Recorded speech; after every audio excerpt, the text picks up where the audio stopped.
اسمع الوناية ويا الوالدة يم المحن،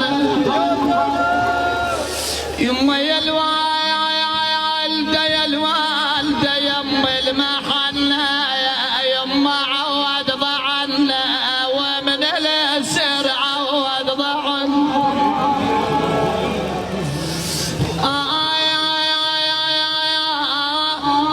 تقول الرواية ليلة 11 من المحرم توجهت إلى المدينة مخاطبة أمها الزهراء، صاحت تعالي يا أم حسن يا أم تعالي وشوف كربلاء سوت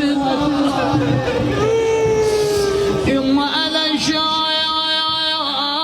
وتبجد قبالي توني فقدت عز ودلال.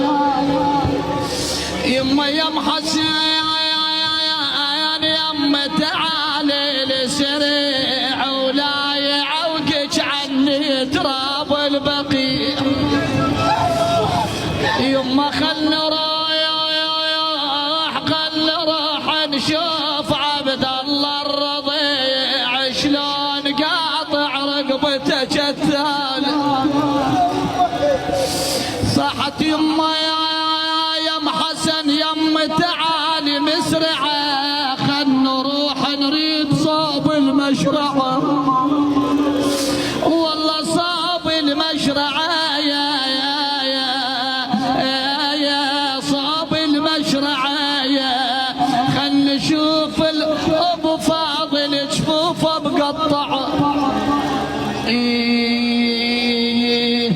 قالت انا يمك يا يمه مو بعيده وشفت حسين من حزوري، انا شفت حسين من حزوري